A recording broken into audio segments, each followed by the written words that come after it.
Hello, welcome to the last class. I am Sarah, and with me I have Vander, Bridget, and Ali. Today we're going to be talking about Assignment 6, Content Generation, Opportunity, and Implementation. We focused on Wikipedia, Corporation Wiki, Hootsuite, LinkedIn, and Instagram. What you really need to know is that Wikipedia is really not worth your time right now. Corporation Wiki is worth about a minute. But you should focus your marketing efforts on Hootsuite, LinkedIn, and Instagram so that you can get the most bang for your buck. I'll start by talking to you about Wikipedia and Corporation Wiki. Then Bridget will talk to you about LinkedIn, Vander about Hootsuite, and finally, Ali will close us out with Instagram. Wikipedia is a lot about rules and regulations. You'll spend quite a bit of time learning the legalese they use to discuss what can and cannot be contained on their site. Their rule of thumb is that if it's not notable, significant, or included in an encyclopedia, it does not belong on their site. They cover themselves and their editors to have the authority to determine what content or subject matter meets these requirements. Regardless of the number of sources you have, if it's not what they consider notable, national acclaimed news like the Times, they can say that it's not worthwhile and they can remove it. Additionally, they can actually go to your source and see the content that you're citing. If they deem that the content is PR, marketing, or more like a press release, that it's not substantial, they can also remove your content. You have very limited control over what content on your page you can actually keep there and how you can word it. Every line must be cited, often multiple times, and by what they determine as notable sources. Because of these reasons, the bulk of our time was really spent just keeping our page alive.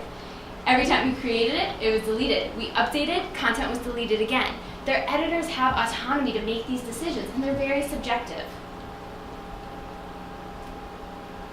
Corporation Wiki is kind of like the Yellow Pages. Anyone can be in there. You can create a page. You have basic information, your name, your company, your address. But other than that, there's not much there. You don't have control over adding additional content or having other people add content. We ran across a number of fraudulent pages, which we did contact the site curator about to have removed.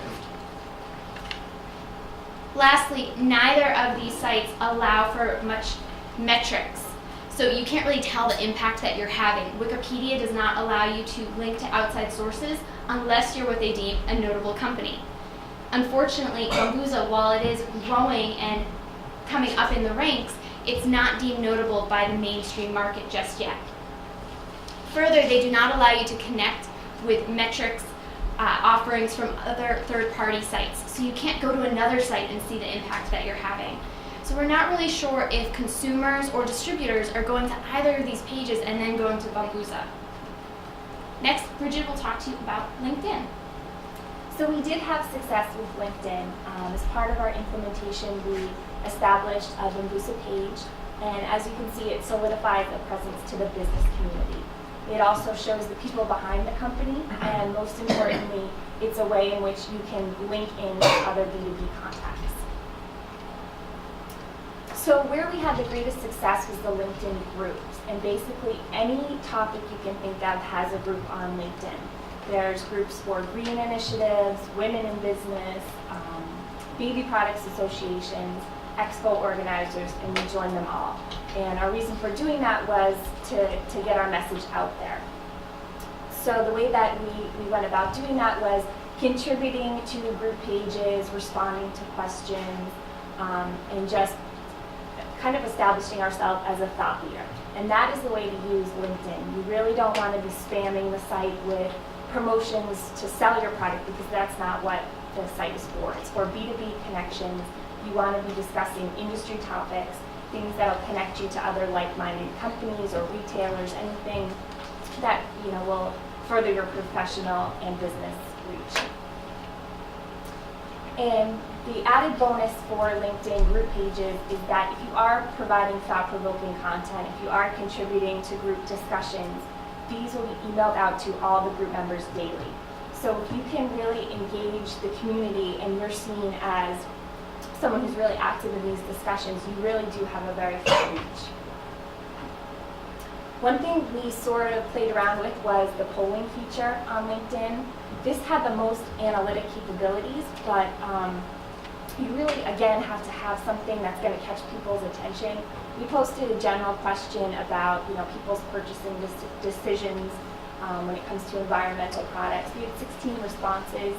You can break it down by age and, whether they're managers in the company or entry level, but you really have to have something engaging to have that be a worthwhile feature. So instead, really, you want to think of LinkedIn as a way to meet people, and it's not really about quantity, it's about quality. So through our posting, we were able to connect with 3 very different types of people that were interested in the company. The first was a woman who owned an online database for mothers looking for natural products. So obviously, she had an interest in Bambusa and listing that in that directory. Next, we had someone interested in using Bambusa products at their daycare center and wanted, information on how to purchase. And third, we had interest from someone who owned their own wipes company called Dude Wipes, aimed at men, that was interested in, an off-label arrangement. So you can see that many different types of people will come to you for many different reasons if you are active on the site. And now Werner will talk about Hootsuite. So as some of you might not know, Hootsuite is an online platform which basically allows the user to upload information to be posted on social media such as Facebook, Twitter, LinkedIn, and Instagram. What we've done as a group is basically schedule a month's worth of information to be posted on both on Twitter, Facebook, and LinkedIn. And the way you see it is we broke it down to 2 postings per day and no postings during the weekend. The first posting is at 8 o'clock in the morning, and we believe that is a good time to post, basically because people wake up during that time, and a lot of mothers wake up during that time. And the second posting was at 12 p.m., which we incorporate an article for people to read during lunchtime. A major impact we've noticed on Facebook and was a massive 1,000 likes in the past week. There's all special thanks to the class, the hard work the class has done for Bambusa. And also, since we've implemented Hootsuite, we've noticed a lot of activity within Facebook.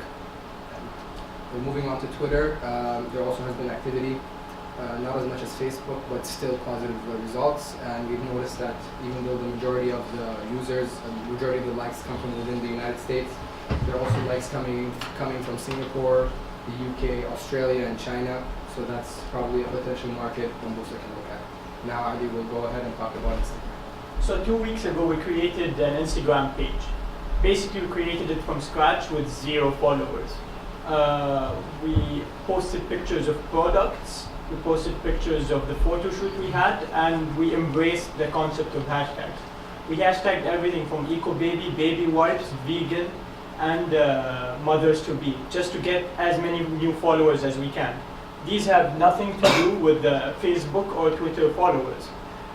In the past 2 weeks, we managed to get 785 followers. You notice also that we're following 7,000 people. We're not just following them to gain extra followers, but we're actually following them to gain market research as well. So we noticed a lot of mothers wanting products that have to do with cloth diapers. A lot of people are asking vegan questions. We've managed to find a cult called Straight Edge that love our products. We also managed to get from 23 pictures 810 likes, with the maximum of 61 likes for one picture, which I don't really blame them. Also we averaged 35 likes per picture. The impact of Instagram is significant.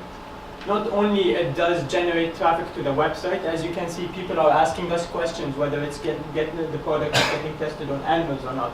We try to give them as much information as we can, but we also try to send them to the website. We try to generate traffic. Over here, a blog wants to promote our products, they want to review it, so we send them to the website to contact us, sending them their address. Finally, we noticed another company wanting to cross-promote with us. They want to have samples of Bambusa to send in their boxes to help us help them. They are environmentally friendly. And all in all, about 10 blogs wanted to review our products just from the Instagram page alone. Moving on to the final thing that we have to do, we recommend for Bambuser with LinkedIn to start. Keep on sending weekly updates. Don't spam. Keep LinkedIn as your first social media when you're promoting in person during expos. With Hootsuite, on the other hand, it's a tool that will help you. Post ahead of time. Use the autoscheduler for the most impact, and finally, it will help you with the statistics as well. With Instagram, other than having the Instagram page on all your social media cross-reference, post pictures. You find new customers by the hashtags. Finally, use the InstaFollow application to find linked Instagram statistics, and also you can follow and unfollow people using the application. Any questions? No? No questions.